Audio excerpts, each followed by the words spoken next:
नमस्कार, मैं हूं प्रज्ञा। बिहारी न्यूज में आपका स्वागत है। आज है 20 जुलाई, दिन गुरुवार। खबरों की ओर बढ़ने से पहले एक नजर सुर्खियों पर।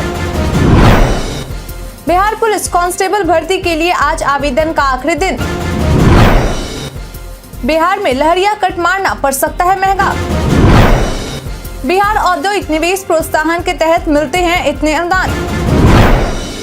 सहारा में फंसा पैसा पाने के लिए ये डॉक्यूमेंट है जरूरी।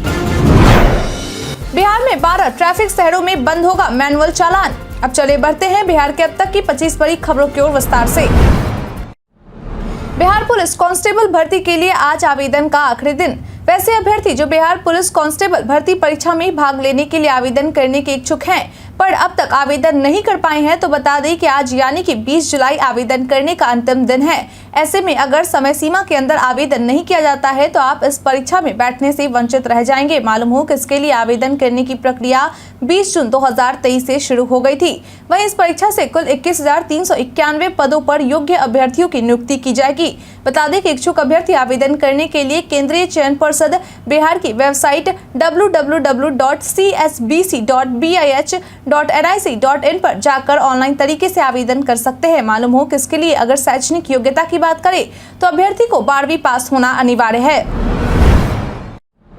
बिहार में लहरिया कट मारना पड़ सकता है महंगा। अब राज्य में वैसे वाहन चालक जो लहरिया कट मारते हैं उन पर सख्त कार्रवाई की जाएगी। बता दें कि अब ऐसे वाहन चालकों को न केवल जुर्माना देना होगा बल्कि मोटर वाहन अधिनियम के विभिन्न धाराओं के तहत उनका ड्राइविंग लाइसेंस निलंबित या फिर रद्द भी किया जा सकता है। बता दें कि इसको लेकर परिवहन विभाग की ओर से सभी जिलों के डीएम, एसएसपी, एसपी को निर्देश दे दिया गया है। इन सब के अलावा उन चालकों की भी सूची तैयार की जा रही है जो सड़कों पर आए दिन लहरिया कट वाहन चलाए पाए जाते हैं। बता दें कि परिवहन विभाग के सचिव संजय कुमार अग्रवाल के द्वारा लोगों से अपील की गई है कि जुर्माना और लाइसेंस रद्द होने से और जेल जाने से बचने के लिए लहरिया कट वाहन न चलाएं और सड़क सुरक्षा नियमों का पालन करें। बिहारी पहचान में आज हम बात करेंगे अशोक कुमार के बारे में। अशोक कुमार एक भारतीय अभिनेता थे जिन्होंने भारतीय सिनेमा में प्रतिष्ठित स्थान प्राप्त किया। वह एक अग्रणी अभिनेता थे जिन्होंने हिंदी सिनेमा में प्राकृतिक अभिनय की शुरुआत की। उन्हें 40 और 50 के दशक के ब्लैक एंड व्हाइट युग में हिंदी सिनेमा का पहला सुपरस्टार माना जाता है और साथ ही एंटी हीरो की भूमिका निभाने वाले पहले मुख्य अभिनेता भी माने जाते हैं। चरित्र अभिनेता के रूप में लंबे और बेहद सफल करियर का आनंद लेते हुए वह खुद को फिर से स्थापित करने वाले पहले स्टार भी बन गए। उन्हें 1988 में भारत सरकार द्वारा सिनेमा कलाकारों के लिए सर्वोच्च राष्ट्रीय पुरस्कार दादा साहेब फाल्के पुरस्कार से सम्मानित किया गया था। भारतीय सिनेमा में उनके योगदान के लिए उन्हें 1999 में पद्म भूषण भी मिला। अशोक कुमार को 2 बार सर्वश्रेष्ठ अभिनेता के लिए फिल्म फेयर पुरस्कार से भी नवाजा गया। इसके अलावा 1966 में प्रदर्शित फिल्म अफसाना के लिए वह सहायक अभिनेता के फिल्म फेयर अवार्ड से भी नवाजे गए। इनका जन्म ब्रिटिश इंडिया बंगाल प्रेसिडेंसी में भागलपुर में हुआ था जो अब बिहार में है। सहारा में फंसा पैसा पाने के लिए ये डॉक्यूमेंट है जरूरी। सहारा में निवेश करने वाले निवेशकों के लिए अच्छी खबर सामने आई है जिन्होंने अपने जीवन की कमाई का एक बड़ा हिस्सा अपने भविष्य के लिए सहारा के पास जमा किया था वह आपको रिटर्न मिलने वाला है। हालांकि इस पैसे को पाने के लिए निवेशकों को mocrefund.crcs.gov.in पर रजिस्ट्रेशन करना होगा और फिर मांगी गई सारी जानकारी भरनी होगी। बता दें क्लेम सक्सेसफुल वेरीफाई होने की तारीख से 45 दिनों के बाद रकम सीधे बैंक अकाउंट में जमा हो जाएगी। बता दें कि रजिस्ट्रेशन करने के दौरान आपको कुछ दस्तावेजों की जरूरत पड़ेगी जिनमें नाम और पते से जुड़ी कुछ जरूरी जानकारी के साथ अपना सदस्यता नंबर यानी वो नंबर जो सहारा में निवेश के वक्त आपको दिया गया था, जमा खाता संख्या यानी वो अकाउंट नंबर जिसमें आपका पैसा निवेश किया गया, आपका मोबाइल नंबर, लेकिन ध्यान रहे ये मोबाइल नंबर आधार कार्ड के साथ लिंक होना चाहिए। इसी तरह जमा प्रमाण पत्र यानी पासबुक को भी अपने साथ जरूर रखें और अगर क्लेम की जाने वाली राशि 50,000 से ज्यादा है तो इसके लिए पैन कार्ड की भी जरूरत पड़ेगी।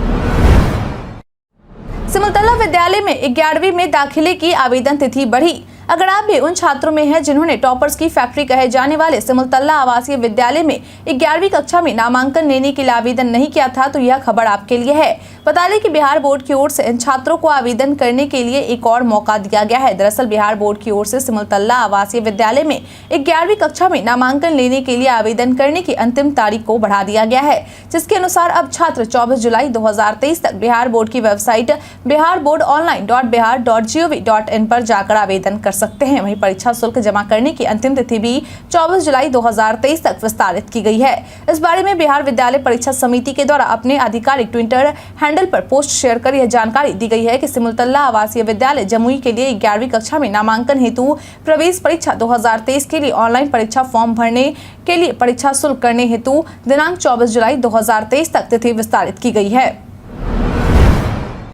बिहार औद्योगिक निवेश प्रोत्साहन के तहत मिलते हैं इतने अनुदान। बिहार सरकार के उद्योग विभाग के द्वारा बिहार औद्योगिक निवेश प्रोत्साहन वस्त्र एवं चर्म नीति 2022 के तहत कई अनुदान दिए जाते हैं, जिसके अंतर्गत रोजगार सृजन अनुदान के रूप में प्रति कर्मचारी के लिए प्रति माह अधिकतम 5,000 रुपए तक दिए जाते हैं। तो वही पावर अनुदान के रूप में 2 रुपए प्रति यूनिट, पुंजगत अनुदान के रूप में प्लांट एंड मशीनरी लागत का 15% और अधिकतम 10 करोड़ रुपए, माल भाड़ा प्रतिपूर्ति के लिए प्रतिवर्ष 10 लाख रुपए तक, पेटेंट अनुदान के रूप में 10 लाख रुपए और कौशल विकास अनुदान के रूप में 20,000 रुपए प्रति कर्मचारी दिए जाते हैं। इसके साथ ही SG, ST प्रतिपूर्ति, स्टाम्प ड्यूटी, पंजीकरण शुल्क और भूमि संपरिवर्तन शुल्क पर 100% छूट दिया जाता है। इससे जुड़ी अधिक जानकारी के लिए www.state.bihar.gov.in/industries पर जाकर देख सकते हैं या फिर 1800-345-6214 पर कॉल कर संपर्क कर सकते हैं। बिहार में 12 ट्रैफिक शहरों में बंद होगा मैनुअल चालान। राज्य के 12 ट्रैफिक शहरों में अगस्त से मैनुअल चालान बंद हो जाएंगे, यानी कि अब इन शहरों में इलेक्ट्रॉनिक और ऑटोमेटिक चालान ही काटे जाएंगे, जिसमें वाहन चालक को जुर्माना रसीद के रूप में नहीं दिया जाएगा, जबकि ऑटो जनरेटेड चालान के रूप में दिया जाएगा, जिसमें ट्रैफिक नियम के उल्लंघन से संबंधित तस्वीर भी रहेगी। इसके साथ ही यह चालान वाहन मालिक ऑनलाइन भी देख सकेंगे। मालूम हो कि वर्तमान में ई चालान की व्यवस्था बिहार की राजधानी पटना और मुजफ्फरपुर में मार्च-अप्रैल माह से शुरू हो चुकी है। वहीं बिहार शरीफ में इसका ट्रायल चल रहा है और कुछ स्थान ऐसे भी है जहां इसकी व्यवस्था की जा रही है, जिनमें भागलपुर, दरभंगा, गया, पूर्णिया, कटिहार, सारण, भोजपुर, बेगूसराय और मुंगेर शामिल है।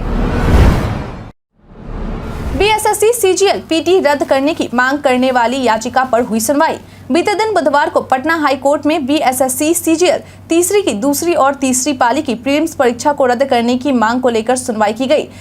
बता दें कि हाई कोर्ट में BSSC परीक्षा को लेकर 2 मामले CWJC 2376 और CWJS 5808 चल रहा है। ऐसे में इससे पहले CWJC 5808 के मामले में 5 जुलाई को सुनवाई की गई थी और आयोग को 19 जुलाई को जवाब दायर करने का निर्देश दिया गया था, लेकिन आयोग के द्वारा जवाब दायर नहीं किया गया। बता दें कि अब इस मामले पर 24 जुलाई को आयोग को लिखित जवाब देना होगा। बता दें कि इस बात की जानकारी बीते दिन हाईकोर्ट की सुनवाई के बाद याचिकाकर्ता के द्वारा दी गई। उन्होंने कहा कि उन्हें पूरा विश्वास है कि कोर्ट से द्वितीय और तृतीय पाली की परीक्षा को रद्द किया जाएगा और प्रदेश के 9 लाख अभ्यर्थियों के साथ न्याय होगा।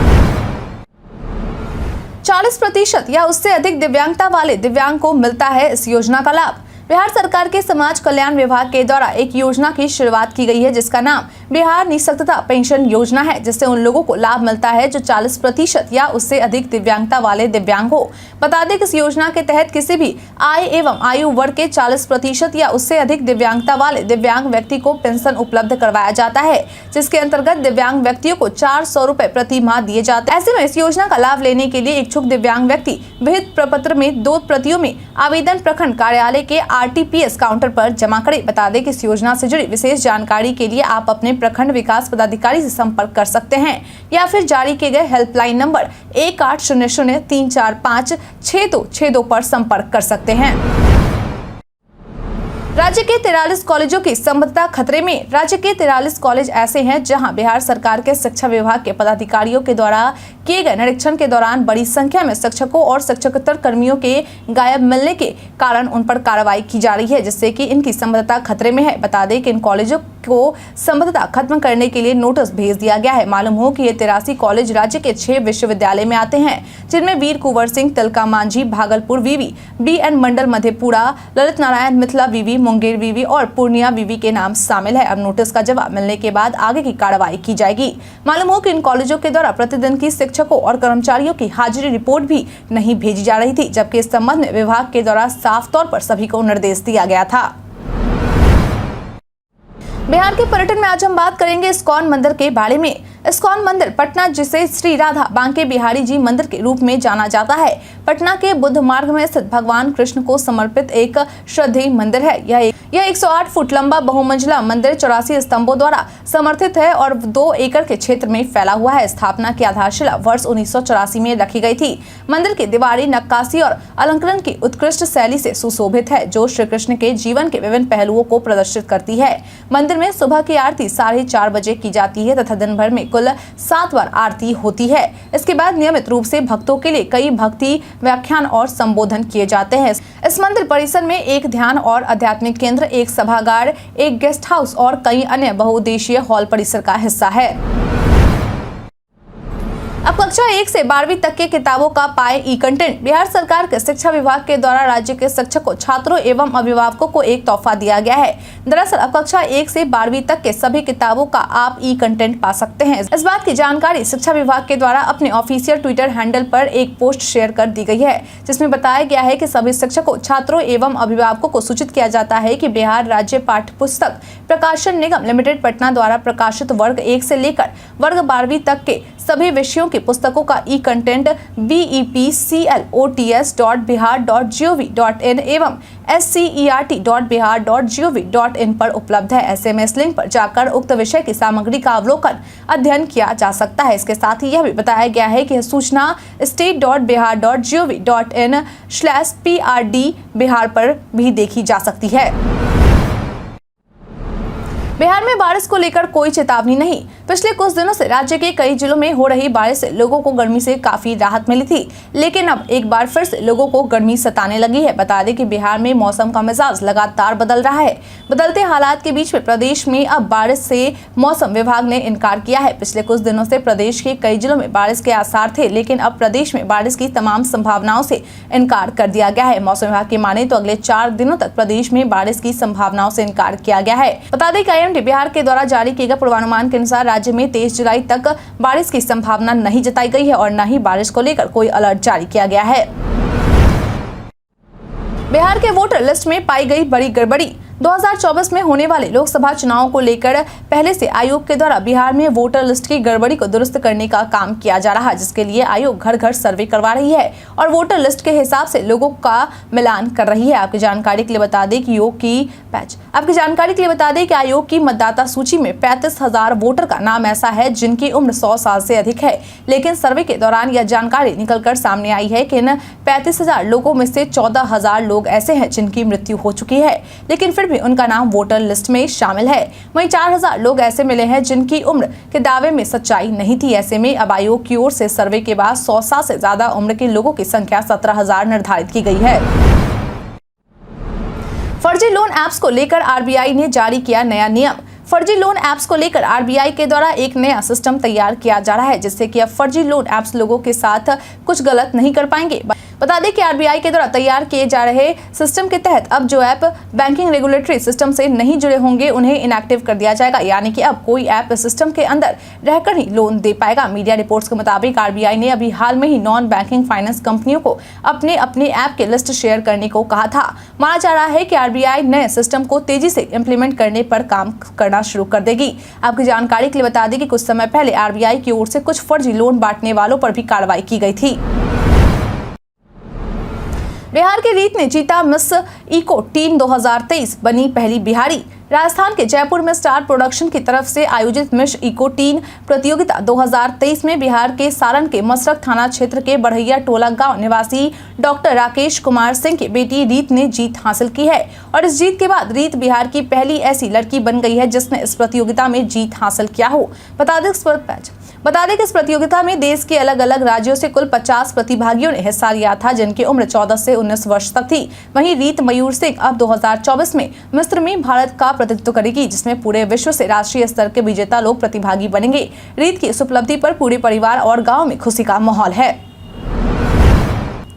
मगध विश्वविद्यालय के पूर्व चांसलर राजेंद्र प्रसाद को मिली बड़ी राहत। उच्च न्यायालय पटना के जस्टिस राजीव राव के द्वारा मगध विश्वविद्यालय के पूर्व चांसलर राजेंद्र प्रसाद के जमानत याचिका पर सभी संबंधित पक्षों की दलीलें सुनने के बाद उन्हें नियमित जमानत देते हुए बड़ी राहत दे दी है। बता दें कि याचिकाकर्ता के अधिवक्ता के द्वारा कोर्ट को बताया गया कि उन्हें 5-5 लाख रुपए के 2 बेल बॉन्ड उन्हें देने हैं और साथ ही उनका पासपोर्ट भी जब्त रहेगा। उन्हें निचली अदालत के समक्ष जब भी बुलाया जाएगा उन्हें कोर्ट में उपस्थित होना होगा। अधिवक्ता ने बताया कि कि उन पर मगध विश्वविद्यालय के वीसी के पद पर रहते हुए OMR सीट, किताबें, प्रश्न पत्र व अन्य सामग्रियों की खरीदारी में अनियमितता बरतने का आरोप लगा था।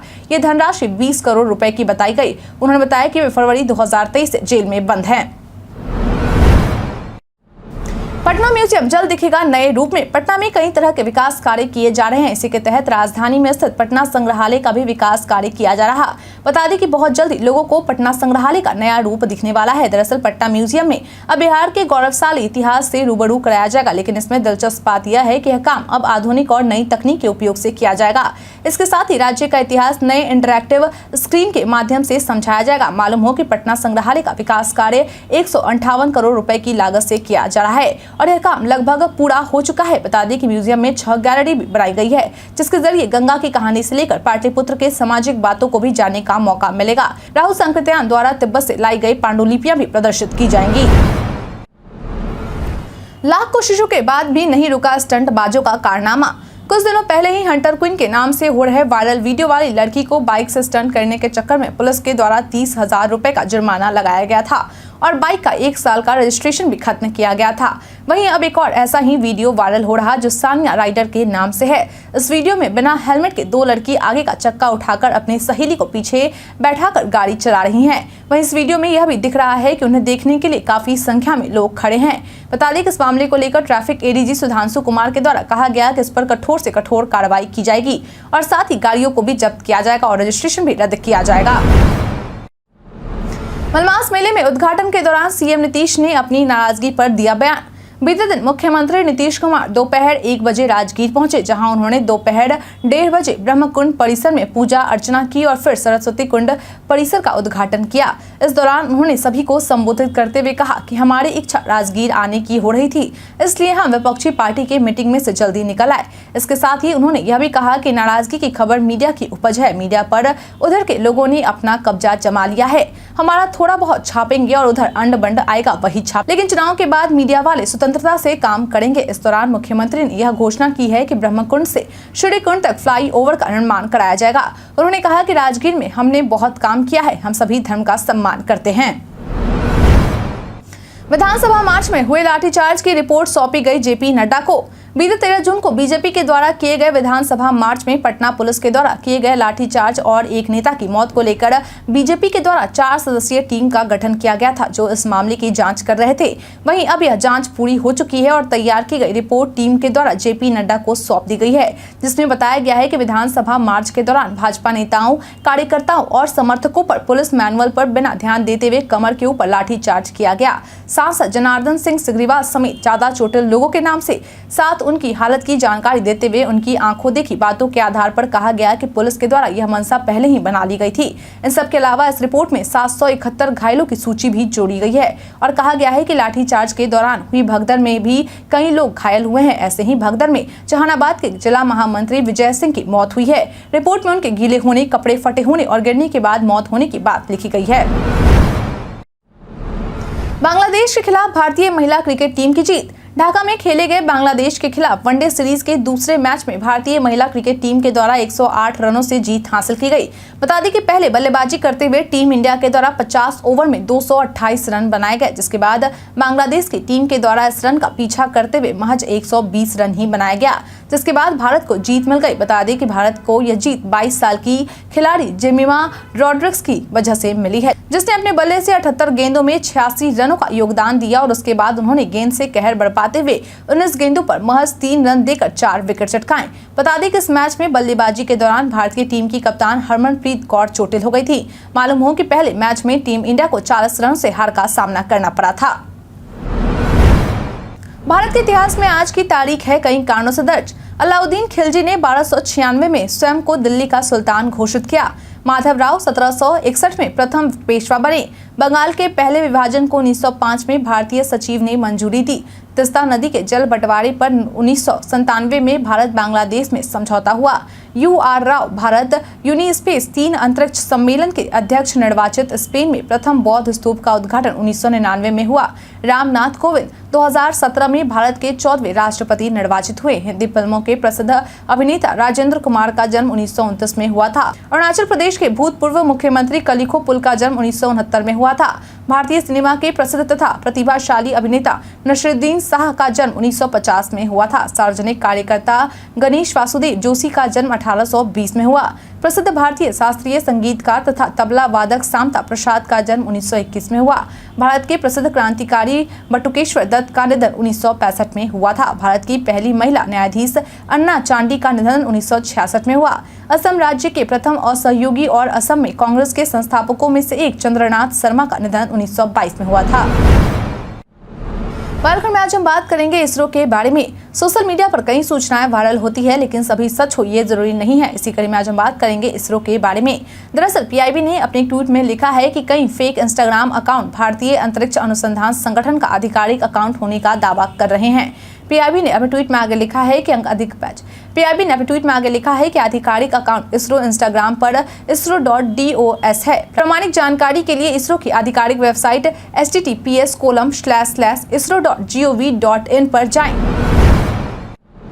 फेसबुक ने वीडियो से जुड़े नए फीचर किए पेश। फेसबुक यूजर्स के लिए अच्छी खबर है। अब फेसबुक यूजर्स एक ही स्थान से छोटे और लंबे वीडियो बना सकते हैं। यहाँ आपको बता दें कि मेटा इन टूल्स को मेटा बिजनेस सूट यूजर्स के लिए पहले से ही उपलब्ध करा रहा है। कंपनी इसके अलावा एक्स्ट्रा एडिटिंग सुविधाएं जैसे स्पीड एडजस्टमेंट, क्लिप को फ्लिप या चेंज करने की क्षमता जारी कर रही है। साथ ही मेटा रील्स पर HDR वीडियो के लिए भी सपोर्ट देने, जिसमें वीडियो अपलोडिंग और प्लेबैक करने की घोषणा की है। वहीं फेसबुक के लेटेस्ट अनाउंसमेंट में ऑडियो के लिए फेसबुक सही ऑडियो ट्रैक सर्च करना, शोर कम करना और वीडियो के टॉप पर वॉइस ओवर रिकॉर्ड करना आसान होने जा रहा है। ट्रैक क्रंच की खबर के मुताबिक फेसबुक अपने वॉच टैब को वीडियो में भी रिब्रांडिंग कर रही है। यूजर्स एक से दूसरे वीडियो पर जाने के लिए वर्टिकल तौर पर स्क्रॉल कर सकेंगे। मेटा ने कहा है कि वीडियो सेक्शन एंड्रॉइड ऐप पर टॉप बार पर और iOS ऐप के निचले बार पर होगा। वीडियो के इस वीडियो फोकस्ड फीड के अलावा यूजर्स सर्च बटन के पीछे एक एक्सप्लोर पेज तक पहुंच सकेंगे। अब यूजर इस पर टैप करेंगे तो उन्हें इससे जुड़े छोटे और लंबे वीडियो के साथ अलग अलग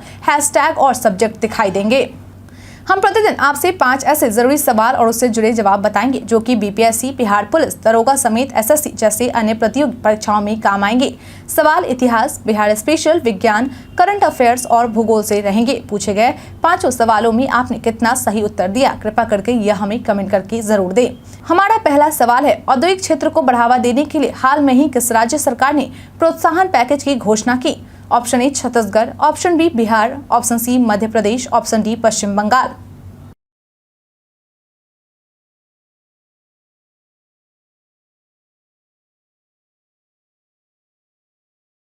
इसका सही उत्तर है ऑप्शन ए छत्तीसगढ़। अगला सवाल, ऑपरेशन सर्दन रेडनेस 2023 में हाल में ही किसने हिस्सा लिया? Option A DN Mukherjee, option B Girish Kumar Mishra, option C INS Sunayana, option D Gopal Krishnan के।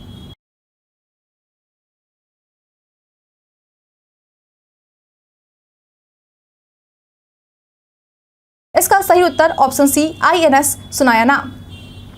अगला सवाल, कौन रिश्वत विरोधी प्रबंधन प्रणाली सर्टिफिकेट प्राप्त करने वाला भारत का पहला PSU बना है? Option A Oil India, option B Hindustan Oil Exploration Company, option C ONGC, option D गहन ऊर्जा संसाधन।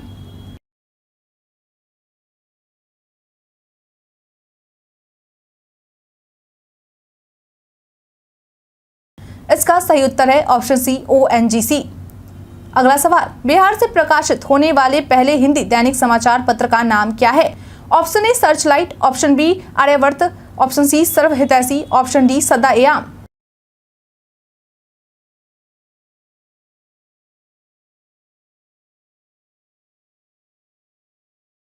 इसका सही उत्तर है ऑप्शन सी सर्वहितैषी। अगला सवाल, बिहार में सबसे पुरानी नहर कौन सी है? ऑप्शन ए सोन नहर, ऑप्शन बी पूर्वी कोसी नहर, ऑप्शन सी ढाका नहर, ऑप्शन डी त्रिवेणी नहर।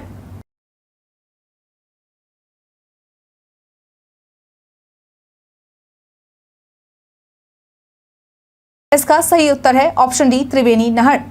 बीते दिन हमारे द्वारा पूछे गए सवाल का आप लोगों में से बहुत लोगों ने जवाब हमें हमारे कमेंट सेक्शन बॉक्स में लिख कर दिया था। जिन्होंने हमारे द्वारा पूछे गए सवाल का जवाब दिया है उनके नाम है संतोष कुमार चौरसिया, सदुल्लाह पलवी, अनवर करीम खान, गोनर शर्मा, उमेश ऋषिदेव, रंजीत मिश्रा, राजीव कुमार, मुट्टू रंगीला, राम सरन, नुन्नू गोलू कुमार, सरदानंद झा, रंजीत कुमार, मृत्युंजय कुमार, मोहम्मद सकीर हुसैन, रघुनंदन कुमार। इसके साथ ही बढ़ते हैं आज के सवाल की ओर। आज का सवाल है, बिहार की राजधानी पटना में आपने कौन कौन से पर्यटन स्थलों का भ्रमण किया है? अपना जवाब हमें हमारे कमेंट सेक्शन में लिखकर जरूर बताएं। आज के लिए इतना ही। बिहार के तमाम खबरों के साथ बने रहने के लिए देखते रहें बिहारी न्यूज। और साथ ही अगर आप यूट्यूब से देख रहे हैं चैनल को सब्सक्राइब करना, और अगर आप फेसबुक से देख रहे हैं तो पेज को फॉलो करना ना भूलें। धन्यवाद।